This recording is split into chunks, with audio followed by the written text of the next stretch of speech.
Hey yo, this is DJ Disspare, and we here with Streetkillaz Podcast, and it's a special edition. It's a Type A edition.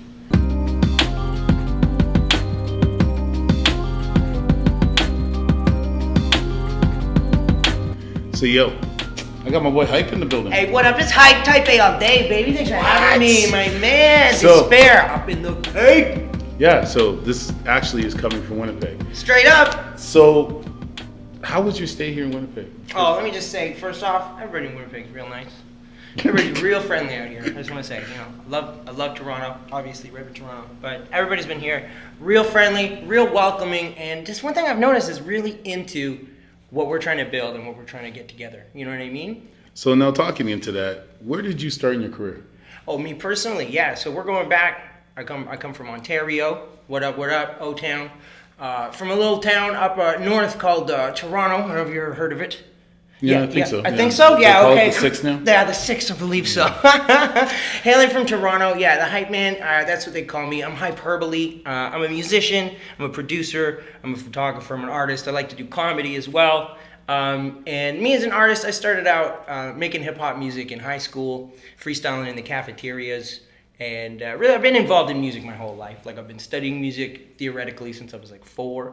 And then I got into hip hop as a teenager. And then I linked up with my man Rickshaw about, I want to say like 9-10 years ago. We were in a band together. I was playing bass for him. And him and me and my brother we just clicked. We just had this like unity, this musical empathy. And pretty much from there, I learned about Slept On Studios. And I got this like fast track education into the Toronto hip hop scene. And one day my brother said, "Hey, my brother freestyles. You should let him on the mic one time." And the rest, as they say, is history.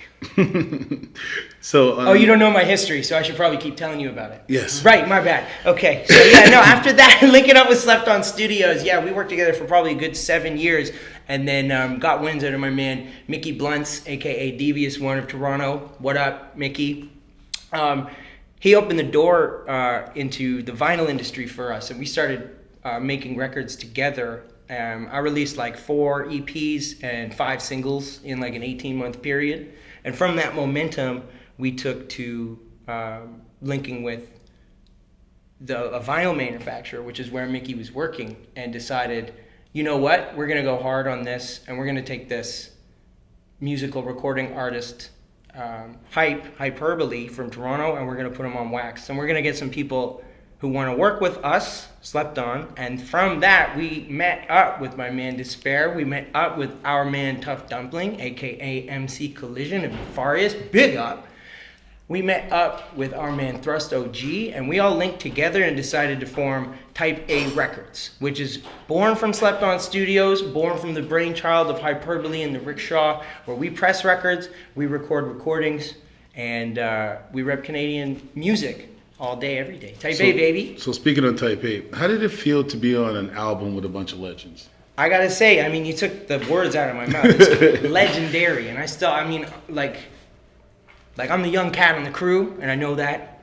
And coming through, it's just an honor. It's very humbling and like awe-inspiring to like not only be surrounded with these people whom I had spent my like teenage years and my early 20s like discovering and looking up and really like looking up to have them not only say like, "Hey, we're gonna do work together," but you're a colleague, like welcome, like, and that's kind of where the name of the album came from. Like welcome to the True North, which is the record we pressed, which was our compilation album and Type A Records' first pressing to wax, which you can find online, typearecordings.com. And record stores everywhere. Record stores from Winnipeg to BC to Germany to France. Oh gosh. To Cincinnati to New York, Brooklyn. What's up?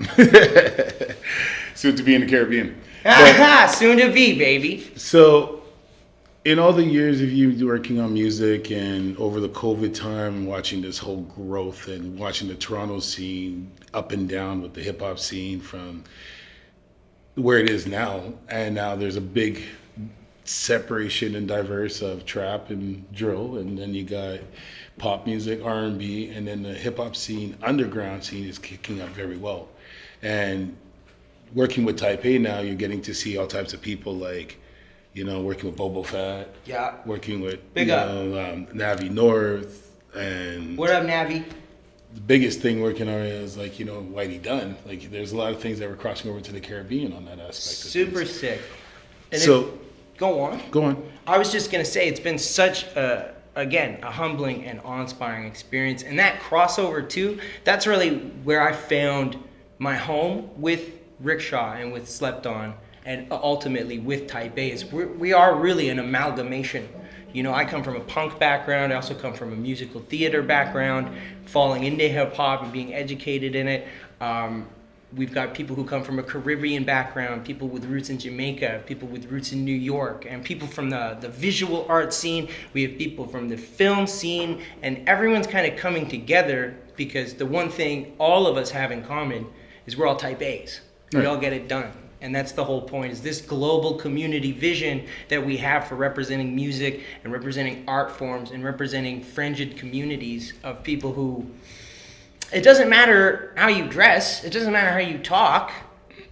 It matters if you're a Type A or not. And that's really what it comes down to. So that whole crossover with Whitey Dawn and like the Caribbean vibe, as well as there's trap and there's drill. And we work with artists too. If that's your vibe, if you're not so into boom bap, if you're not a 90s baby, that's cool. You're making Type A music. You're making Type A music. It doesn't matter the genre.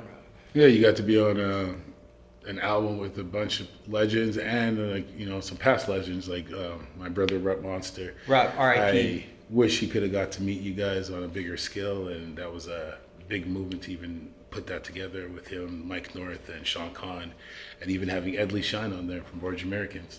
100. A lot of things that we did in this game led us to where we are right now, and to be sitting here with you is an honor, because I've watched your career grow, and for you to be newbie in the game and have that many vinyl already out, and to be able to be working at a vinyl factory, I'm jealous of you, man. That's a dream come true right there. Oh no, that's a dream and a curse also. My brother. So there's one thing I want to put in there is so how long did it take you to fix all that on the vinyl? Seriously, how long did it take you to fix that? Because back in the days when you screw up on a mixtape and stuff, anything, you have enough time to hit the printer to get the Reprint. CD cover reprint. Yeah. But this is a vinyl. So there was there's a lot of wheels, right, in motion with the vinyl manufacturing, right? So I'll just really quickly, we'll start from the conception of a vinyl. So we'll give you a little rundown of what happens, and then I can show you where in that process some things are apt to maybe go awry or be overlooked. You start off with your music, whatever it is. You record that into your DAW, into your microphone, whatever it is you do, and then you take that music and it gets transduced through a lathe into an acetone, which essentially cuts a soft record for you. And it's like a reverse record needle, whereas the record needle you're cutting across the record at home is taking that electrical information and putting it out the speakers. This stylus is essentially a speaker, and it's etching into the soft plastic all of that information that you've recorded after you've had it mastered by a vinyl mastery artist who is going to master your music for analog manufacturing, which is a big difference than manufacturing for digital distribution. And that's one keynote that people have to remember is everyone's got a guy, and I'm not dissing your guy, but you need a vinyl mastery artist because they're going to have the analog equipment needed in order to produce a sound, because you're physically squishing sound waves into plastic. So from there, you etch that acetone, and then that acetone gets sent to a metal plating facility that does metal work, and then we'll take that acetone, electroplate it in sulfuric acid, take the electrical information and essentially rewind it, for lack of a better word, into a metal copy, which is made into a negative, and then that negative is shipped out to you, and the electroplating process, which, for the record, is straight up magic. I don't know how humans figured that out, but they did. If you bath something in acid, you can send information through it, and then you get nickel-plated stampers that come to us at the record press, and we put that on the molds, and those molds press the plastic pucks that come out of the machine that are extruded, warm plastic. Your little labels get put on the plastic pucks, and then that copy of your record that's been etched into plastic gets pressed. And then under pressure, 2 tons of pressure, heat, and cool rapidly cycle through the moldings to produce the highest quality sound copy you can get out of the static information that's being pressed. And that's how a record gets made. And then on top of that, you have your print work, which is your artist, your designer, got you some fresh looking visuals that you want to get put around on your jacket, and you go send that to the pressing. Now, where does a mistake come in?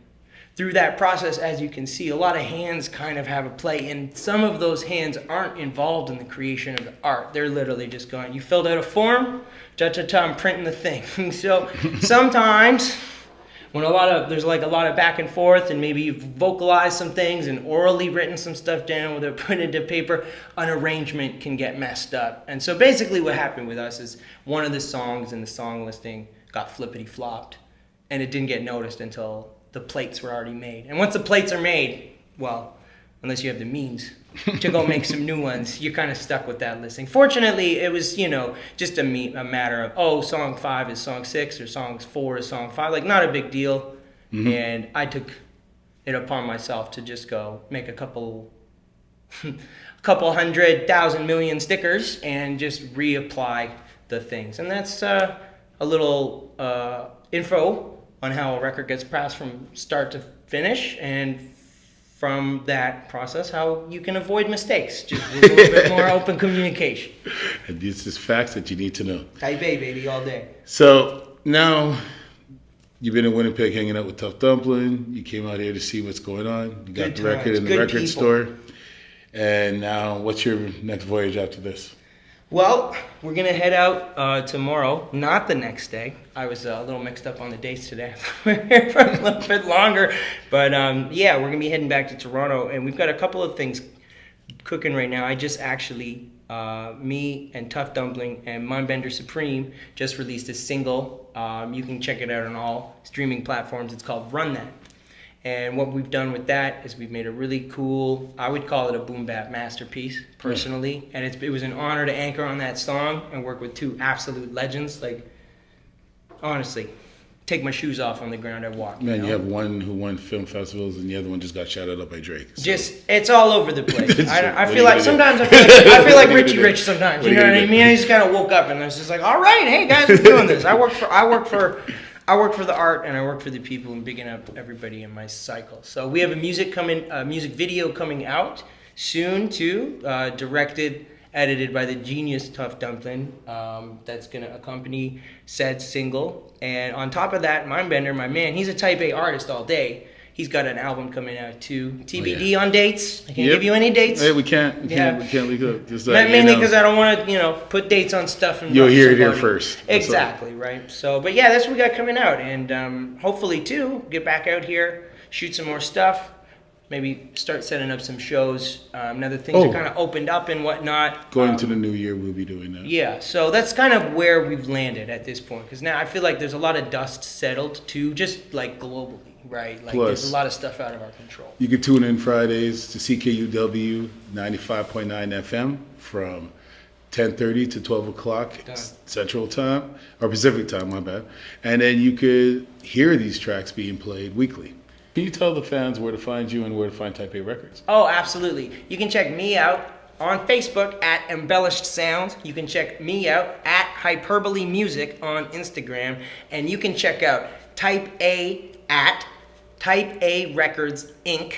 on Instagram, at Type A Records Inc. on Facebook, and you can check out our website where you can buy all of our vinyls. We have Welcome to the True North, the compilation album. We have Foundation for Better Lyrics by Tough Dumpling, available for sale on our e-store, and we have many more. All of our pressings and all of our artists' digital albums are available at www.typearecordings.com, and that's all of us online. And you can find me at DJ Disspare or Streetkillaz Ent on all platforms. Please download the app. This was a DJ Disspare Streetkillaz exclusive. Signing out. Thank you. And shout out to the crew, Tough Dumpling and the family. Peace. Hype out. Peace.